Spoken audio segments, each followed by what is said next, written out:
요한계시록 22장 1절부터 5절 말씀, 18절부터 21절 말씀 한 절씩 같이 교독하겠습니다. 또 그가 수정같이 맑은 생명수의 강을 내게 보이니 하나님과 및 어린 양의 보좌로부터 나와서 가운데로 흐르더라.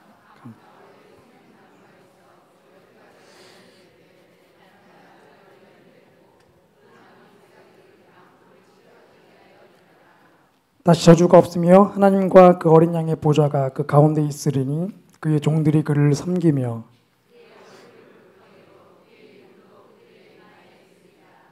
다시 밤이 없겠고 등불과 햇빛이 쓸데없으니 이는 주 하나님이 그들에게 빛이심이라. 그들이 세세토록 왕노릇 하리로다. 듣는 모든 사람에게 증언하노니 만일 누구든지 이것들 외에 더하면 하나님이 이 두루마리에 기록된 재앙들을 그에게 더하실 것이요 만일 누구든지 이 두루마리의 예언의 말씀에서 제하여 버리면 하나님이 이 두루마리에 기록된 생명나무와 및 거룩한 성의 참여함을 제하여 버리시리라. 그가 진실로 속히 오리라 하시거늘. 아멘. 주 예수여 함께 읽겠습니다. 주 예수의 은혜가 모든 자들에게 있을지어다. 아멘. 아멘. 주 예수여 오시옵소서란 제목으로 공진수 목사님께서 말씀 전해주시겠습니다.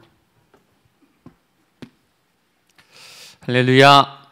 예배 오신 모든 분들 축복합니다. 오늘 요한계시록 마지막 아멘 주 예수여 오시옵소서 우리 마무리하는 시간입니다.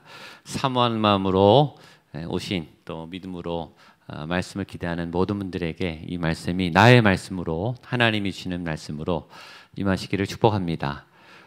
오늘 요한계시록 끝나면 다음 주는 성령 집회 있어서 수요일은 우리 부목사님이 하시고 그 다음부터는 잠언서, 전도서 이렇게 하려고 합니다. 지혜의 말씀 또 전도서 시대를 통찰하는 또 계시의 말씀 보면서 지혜가 넘쳐나고 또 이 땅의 지혜보다 탁월한 하나님의 지혜를 배우는 시간 됐으면 좋겠습니다. 오늘 마무리하는 시간이어서 오늘은 끝나고 불 끄고 개인적으로 기도하지 않고 또 오늘 저녁은 파티가 있습니다. 그래서 떡 같이 나누고 교제하고 또 그냥 가지 마시고 다 떡 하나씩 드시고 교제하시고 가시면 좋겠습니다. 다른 교회 분들 오늘 처음 오신 분들 쑥스러워하지 마시고 다 주님 안에서 같은 가족이고 교인들이니까 어려워하지 마시고 또 즐거운 교제도 중요합니다. 늘 수요예배 드리는데 누가 오시는지 잘 모르는데 같이 기도하는 동역자들이니까 벽을 깨고 또 낯선 어색한 거를 깨고 교제하시면 좋겠습니다. 이 책 수요예배 때 책을 이렇게 한 권씩 끝낼 때마다 제가 꼭 전화하시는 권사님이 있습니다. 그런 거 권사님이 떡을 이렇게 해주세요. 교회 예산으로 하는 게 아니라 기꺼이 그 권사님 그렇게 자원하는 마음으로 즐겁게 섬겨주십니다. 잘 모르시겠지만 하여튼 박수 한번 해주시죠. 예. 우리 옆에 분에게도 우리 요한계시록 수고 많으셨습니다. 요한계시록의 마지막이고요. 성경의 마지막이기도 합니다. 창세기가 시작이고 요한계시록이 마지막이어서 요한계시록의 마지막이면서 성경의 마지막. 성경은 어떻게 시작하죠? 창세기 1장 1절 태초에 하나님이 천지를 창조하시니라. 성경은 어떻게 끝납니까? 오늘 22장 마지막에 주 예수의 은혜가 모든 자들에게 있을지어다. 하나님의 은혜가 예수님의 은혜가 모든 자들에게 있기를 원한다. 있게 될 것이다. 있을 것이다. 이렇게 축복으로 끝나요. 오늘 오신 모든 분들이 이 복을 얻게 되기를 바랍니다. 마지막에 있는다는 것은 굉장히 중요해요. 마지막을 안다는 것은 중요하죠. 성경의 끝이 무엇인가? 성경의 그 마지막에 함께 할 것인가? 마지막 그 자리에 내가 있을 수 있는가? 그러면 아무도 마지막은 모릅니다. 바울도 내가 달려갈 길을 마치고 믿음을 지켜서 내가 감사하다. 우리가 믿음 안에 있지만 하나님 안에 신앙이 있지만 내 신앙이 계속 살아서 건강하게 될지 내가 끝까지 하나님을 믿을지 중간에 떠날지 그건 아무도 몰라요. 내 마지막이 어떻게 될지 좋게 끝날지 비참하게 될지는 아무도 몰라요. 그러나 우리는 이 마지막 성경의 마지막이 좋게 마지막이 되죠. 아주 축복된 승리로 빛나는 하늘의 영광으로 새하늘과 새 땅으로 이 복이 우리에게 임할 것을 믿으면서 사는 거죠. 여러분들의 마지막이 좋을 줄로 믿습니다. 한번 선포하세요. 옆에 마지막이 좋을 겁니다. 끝까지 지키십시오. 예. 큰 복을 누리십시오. 예. 그러니까 오늘 오신 분들은 다 복된 분들이에요. 오늘 처음 오신 분은 정말 영성이 뛰어난 분이에요. 이 마지막이 좋은 줄 알고 어떻게 오셨는지. 끝이 좋으면 다 좋은 거예요. 끝이 좋으셔야 돼요. 잘했다가 끝이 안 좋은, 잘 살았다가 잘 지냈다가 끝이 안 좋은 분들이 얼마나 많은지 몰라요.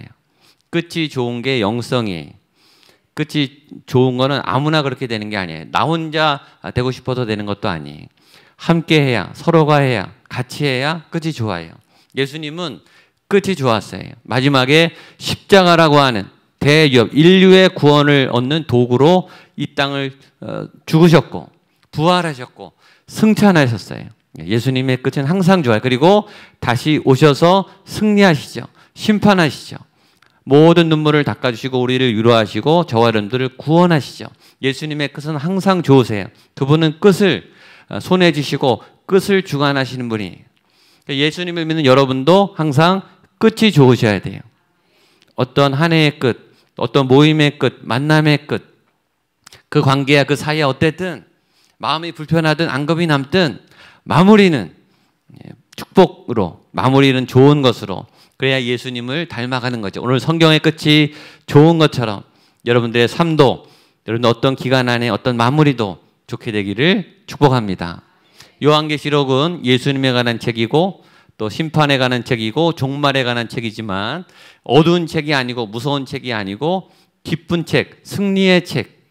하나님께서 모든 원수를 갚아주시고 눈물을 닦아주시고 회복시키시는 승리와 기쁨과 찬양과 예배의 책이고 교회에 관한 책이고 또 하나님의 말씀에 관한 책입니다. 예수님에 관한 책이에요. 그러면서 동시에 미래에 관한 책이에요.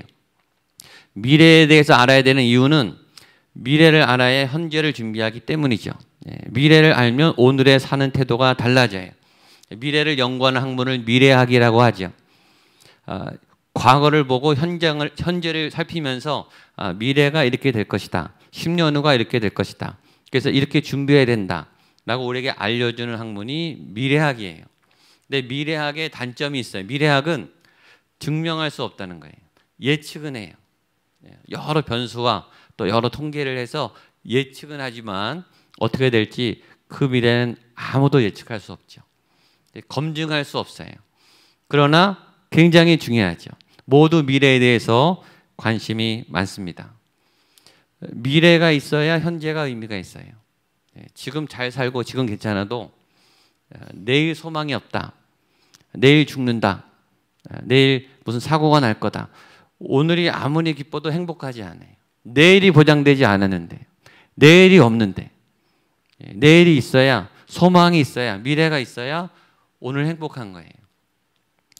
미래를 대하는 네 가지 일반적인 사람들의 형태가 있습니다. 첫 번째는 미래를 보지 않고 또 미래에 대해서 준비하지 않는 사람입니다. 미래가 막연히 올 거라고 생각하는 거예요.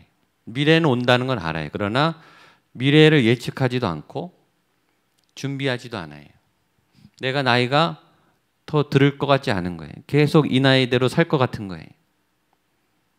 내가 노화가 되지 않을 것이다. 내 건강이 나빠지지 않을 것이다. 내 삶에 비극이 오지 않을 것이다. 내가 계획한 대로 다 될 것이다. 이런 착각 가운데 있는 거죠. 어리석은 사람들이, 지혜가 없는 사람들이죠. 현실에, 현장에 급급한 사람들이에요. 말씀을 믿지 못하는 사람들이죠. 두 번째는 미래를 보지만, 미래를 알지만 준비하지 않는 사람입니다. 배짱이 같은 사람들이에요. 겨울이 온다는 걸 알지만 일하기 싫은 거예요. 그건 그때 가서 하고 지금은 놀고 싶은 거예요. 미래가 온다는 걸 알아요. 기말고사가 있다는 걸 알아요. 시험이 있다는 걸 알아요. 수능을 본다는 걸 알아요. 공부 안 해요. 알긴 알아요. 준비해야 되는 것도 알아요. 그러나 하지 않습니다. 운동을 하려면 어떻게 된다는 걸 알아요. 운동하지 않죠. 제가 신학교에서 신학생들에게 지금 10년이 넘게 계속 목회를 하기 위해서는 반드시 인간에 대해서 공부해야 된다. 우리 목사님들에게도 현장에 가서 목회는 사람을 다룬 거기 때문에 신학도 해야 되지만 인간에 대해서 공부를 해야 됩니다. 인간을 모르고 어떻게 목회를 합니까?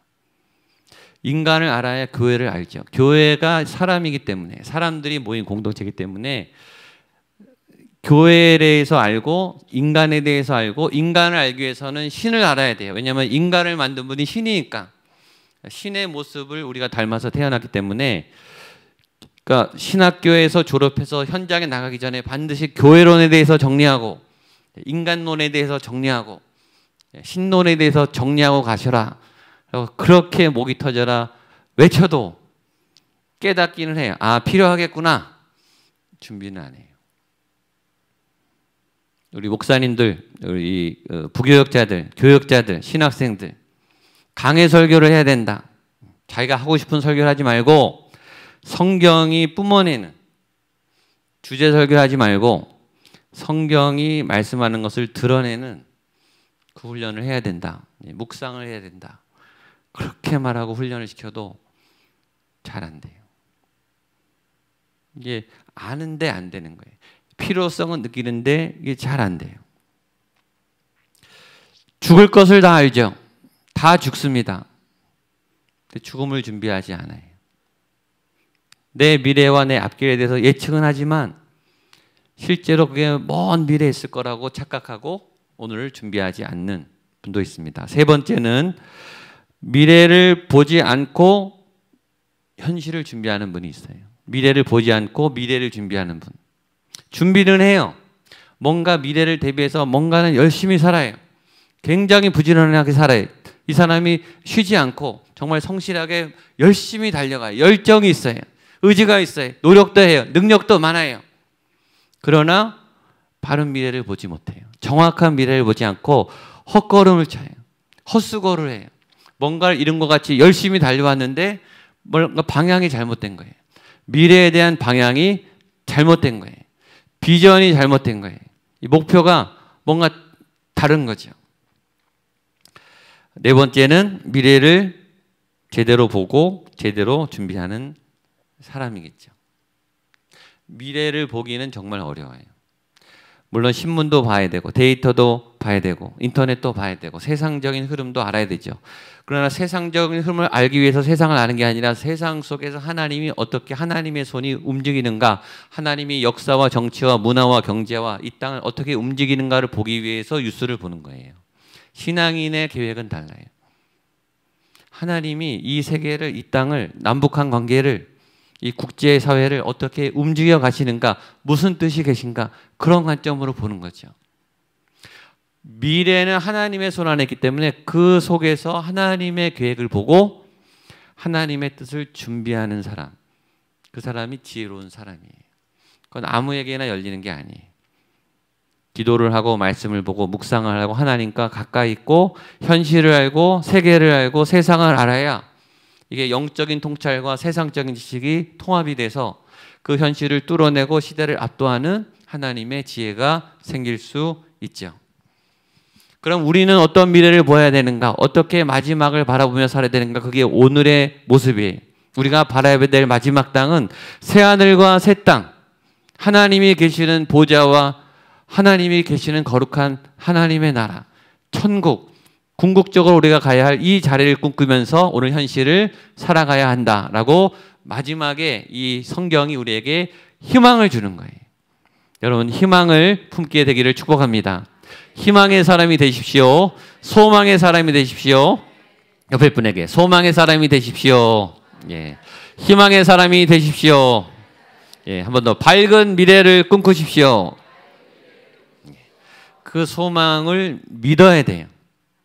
예. 근데 믿고 싶어도 믿어지지 않는 분이 있어요. 의심이 많은 분. 왜 믿지 못하는가? 자기를 누가 한 번도 안 믿어줬기 때문이에요. 믿고 싶은데 안 믿어져요. 믿는, 신뢰하는 삶을 살아본 적이 없어요. 사람을 못 믿어요. 환경을 못 믿어요. 이 하루하루 지나가는 그 모든 것이 다 의심이에요. 그러니까 늘 불안해요. 늘 염려해요. 다 거짓말 같아요. 믿을 사람이 없어요. 사실 그렇죠. 믿을 사람이 없죠. 그러나 믿어야 돼요. 믿지 않고는 못 살아요. 믿음이 은혜예요. 근데 믿음의 경험이 없어요. 사람을 믿어본 적이 없고 누가 나를 믿어본 적이 없기 때문에 사람도 못 믿으니까 하나님도 당연히 못 믿어요. 말씀이 하나도 안 믿겨져요. 말씀은 말씀이죠. 남 얘기예요. 어느 순간에 말씀을 들을 때, 예배 드릴 때, 찬양할 때 이 말씀이 이렇게 안에 이렇게 스며 들어올 때가 있어요. 그냥 믿어져요. 그 사람이 믿어져요. 어떤 세상의 정보들이 믿어지는 믿음이 생기죠. 그건 하나님의 은혜예요. 여러분들에게 믿음이 생기기를 축복합니다. 날마다 예배드릴 때마다 주님, 내가 믿음으로 예배드리게 해주십시오. 이 예배가 믿어지게 해주시고 말씀이 믿어지게 해주시고 하나님이 여기 계시고 나를 사랑하시고 나를 이 말씀으로 인도하신다는 사실이 믿어지게 해주십시오. 그렇게 기도하시길 바랍니다. 우리 1절, 2절 말씀 같이 보겠습니다. 시작. 또 저가 수정같이 맑은 생명수의 강을 내게 보이니 하나님과 및 어린 양의 보좌로부터 나서 길 가운데로 흐르다가 강 좌우에 생명나무가 있어 12가지 실과를 맺히되 달마다 그 실과를 맺히고 그 나무 잎사귀들은 만국을 소성하기 위하여 있더라. 아멘. 이 천국이 저와 여러분이 곧 가게 될 미래인 줄로 믿습니다. 그걸 꿈꾸면서 보세요. 천국은 어떤 곳인가 하면 수정같이 맑은 생수의 강이 펼쳐져요. 그러니까 뭔가 하나님의 생명, 하나님의 이 생명은 죽지 않는 생명이죠. 죄짓지 않는, 늙지 않는, 병들지 않고 아프지 않는 이 땅에서는 상상도 못하는 강한 생명이에요. 그 생명의 근원은 생수의 강이라는 거예요. 그러니까 뭔가 하나님의 넘치는 생명력은 물로 표현이 돼요. 물인데 굉장히 맑고 깨끗하고 풍성한 물. 그러니까 여러분의 마음에 이 생수가 넘쳐 흘러야 돼요. 예수님이 생수의 강에 대한 비유를 많이 했어요. 그 배에서 생수의 강이 흘러나리라. 그건 생명이 충만하다는 뜻이에요. 여러분의 영혼 안에, 여러분의 삶 안에 이 생수가 어떤 생명이 에너지가 내 안에 이 에너지가 막 충만해서 보면 알죠. 이 우울한 사람도 에너지가 없어요.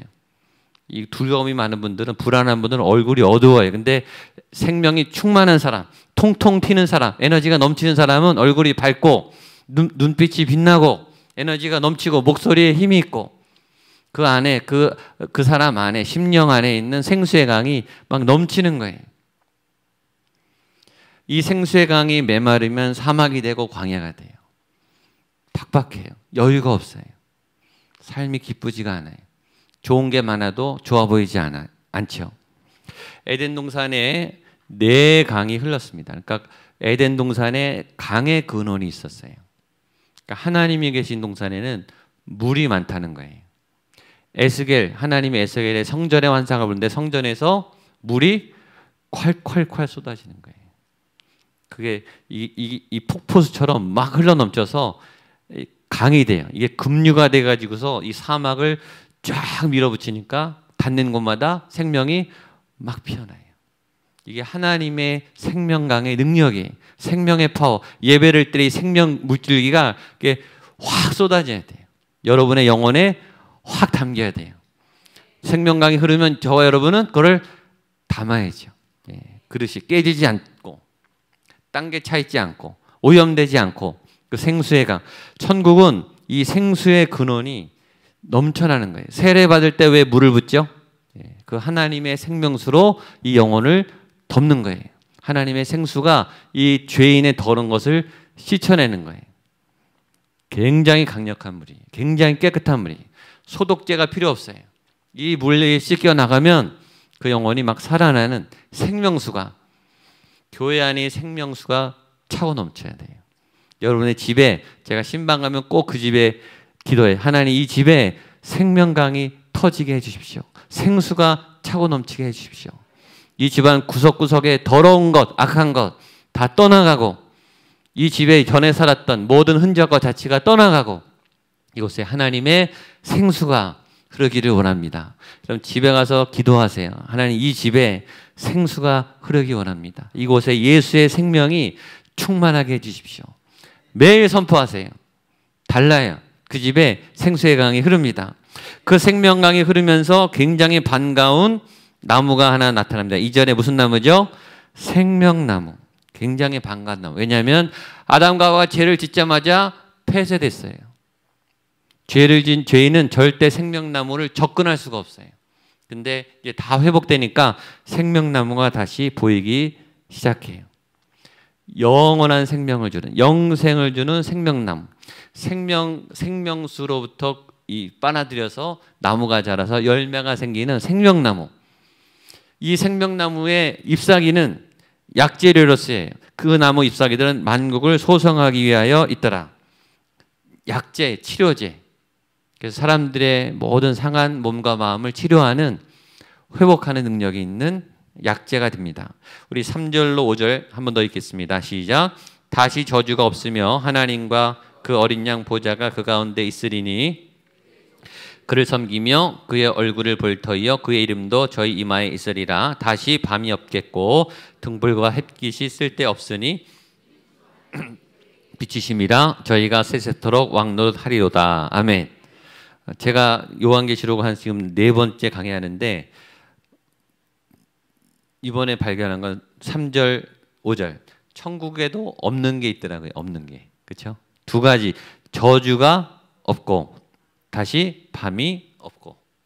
천국에 다 있는 줄 알았는데 나쁜 건 없어요. 천국에도 없는 게 있다. 저주가 없다. 저주가 떠나가기를 축복합니다. 저주를 몰아내세요. 저주는 내가 원치 않은데 이게 막 쉬운 거죠. 달라붙는 거예요. 저주도 막 임하죠. 저주가 막 달라붙어요. 저주가 있는, 이 악한 말이 씨가 돼서 남아있는, 앙금이 남아있는, 뭔가 가정 안에 계속 묶임이 있어서 계속 안 돼요. 그런 분이 있어요. 믿음이 있고 기도하는데도 계속 엉켜요. 방해가 많아요. 묶임이 많아서 그래요. 예수의 보혈의 능력으로 풀어지기를 축복합니다. 자꾸 선포하셔야 돼요. 푸시고 악한 영이 떠나가고 악한 흔적들이 사라지고 다시 밤이 없고 어둠은 없습니다. 어둠은 끝. 선포하세요. 어둠 끝. 떠나라. 죽음과 죄와 절망과 모든 나쁜 거는 하나도 없습니다. 천국에 찾아볼 수 없습니다. 거기에 왜 그러냐면 하나님과 그 어린 양 보좌가 그 가운데 있기 때문에 하나님의 보좌가. 그래서 예배 때 여러분의 신앙에 매일매일 선포하고 너무너무 중요한 것은 하나님의 통치, 하나님의 보좌. 예수 우리 왕이여 이곳에 오셔서 임재 이곳에 오셔서 이곳에 앉으셔서 우리를 다스리소서. 그 선포와 통치의 기도가 제일 주님 다스려 주시옵소서. 우리의 중앙에 중심에 우리의 왕으로 다스려 주시옵소서. 그 통치가 있으면 저주가 떠나가고 밤이 떠나갈 줄로 믿습니다. 그렇게 선포하세요. 6절입니다. 시작. 또 그가 내게 말하기를 이 말은 신실하고 참된지라 주고 선지자들의 영이 하나님이 그의 종들에게 결코 속히 될 일을 보이시려고 그의 천사를 보내셨도다. 하나님은 미래에 대해서 감춰주는데 힌트를 주죠. 결코 속히 될 미래입니다. 근데 미래는 사실은 잘 알려지지가 않아요. 잘 안 보여요. 하나님이 감춰뒀어요. 일부러 그렇게 했다고 써 있습니다. 전도서 7장 14절에 같이 한번 읽어보겠습니다. 시작. 형통한 날에는 기뻐하고 공고한 날에는 생각하라. 하나님이 이 두 가지를 병행하게 하사 사람으로 그 장래 일을 능히 헤아려 알지 못하게 하셨느니라. 하나님이 미래를 막아놨다는 거예요. 못 보게. 누구도. 예수님도 그랬어요. 나도 모른다. 아버지만 아신다. 그 날과 그 시는 하나님만이 아신다.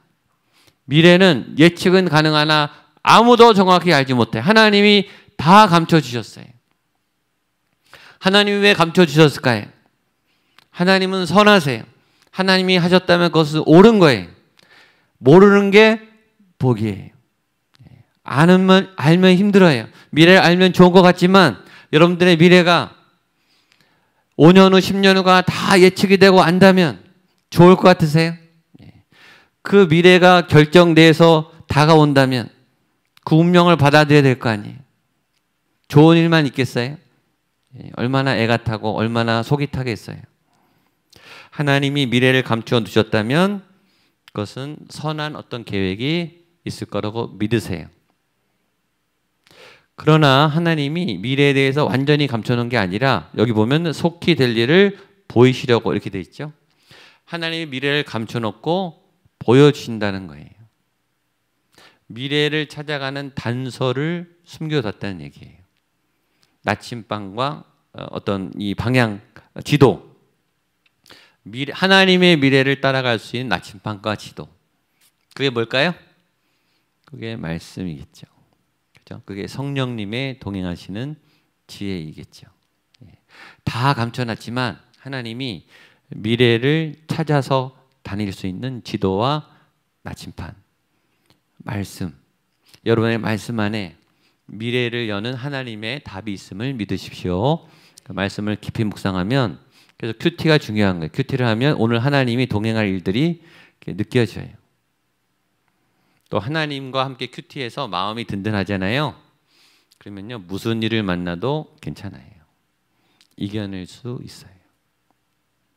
그 영적인 힘이 큐티 말씀을 통해서 생겨나는 거예요. 내가 예측하지 못한 위기가 왔다. 하나님이 도와주시겠죠. 하나님이 피하게 해주시겠죠. 하나님이 이길 힘을 주시겠죠. 그 힘으로 말씀을 보는 거예요. 그걸 믿을 때 그 말씀이 들어와요. 안 믿으면 안 들어와요. 말씀은 믿어야 열리고 믿어야 믿어지고 믿어야 힘이 돼요. 하나님 말씀을 볼 때 말씀이 보이고 말씀이 믿어지고 또 말씀이 내 삶의 능력이 되게 해 주십시오.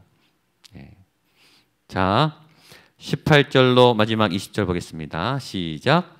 내가 이 두루마리의 예언의 말씀을 듣는 모든 사람에게 증언하노니 만일 누구든지 이것들 외에 더하면 하나님이 이 두루마리에 기록된 재앙들을 그에게 더하실 것이요 만일 누구든지 이 두루마리의 예언의 말씀에서 제하여 버리면 하나님이 이 두루마리에 기록된 생명나무와 및 거룩한 성에 참여함을 제하여 버리시리라. 이것들을 증언하시니가 이르시되 내가 진실로 속히 오리라 하시거늘 아멘. 주 예수여 오시옵소서. 주 예수의 은혜가 모든 자들에게 있을지어다. 아멘. 자, 성경의 맨 마지막은 18절부터 첫 번째 요지는 뭐죠? 말씀을 가감할 수 없다. 말씀에 사람의 생각을 더하거나 빼면 말씀이 오염된다. 또 말씀에 대한 징계를 받아요. 말씀은 있는 그대로. 하나님의 말씀을 더럽히지 않고 하나님의 말씀을 왜곡하지 말고 하나님의 말씀을 내 것으로 이용하지 않고 하나님의 말씀을 하나님의 말씀으로 받고 말씀으로 믿고 말씀으로 따라가게 되기를 축복합니다. 두 번째, 내가 진실로 속히 온다. 주님은 반드시 오신다. 주님은 빨리 오신다. 주님은 속히 오신다. 이 온다는 속히 오리라에 오신다는 현재 완료 진행 이미 왔고 이미 초림을 하셨죠. 성령님을 보내주셨죠. 그리고 진행하고 있다는 거예요. 주님은 지금 오셨고 심판 때까지 함께 하시고 심판주로 다시 오시고 지금 심판이 진행되고 있어요. 이미 오셨어요. 여러분과 함께 하세요. 여러분들에게 생명과 성령의 능력으로 동행하세요. 그리고 마지막 때에 하나님의 그때에 오셔서 모든 것을 마무리하시겠죠. 그 예수님이 오실 때까지 우리의 태도는 아멘 주 예수여 오시옵소서. 마라나타 신앙이죠. 한번 따라했죠. 아멘 주 예수여 오시옵소서. 한 번 더 아멘 주 예수여 오시옵소서. 아멘. 주님을 따라서 주님을 기대하고 인내가 필요해요. 또 순종이 필요해요. 믿음이 필요해요. 주님은 오신다. 그러나 내가 예측하는 시간이 아니고 내가 왔으면 하는 시간이 아니고 주님의 때에 오시겠죠. 그러나 주님은 그때 오는 게 아니라 지금 우리와 동행하시죠. 기다릴 수 있는 힘을 주시고 견딜 수 있는 힘을 주시고 마지막까지 함께해서 좋은 결과를 얻을 수 있는 마무리까지 할 수 있는 힘을 주실 줄로 믿습니다. 아멘 주 예수여 오시옵소서. 마라나타의 신앙으로 주님과 동행하는 저와 여러분 되시기를 축복합니다.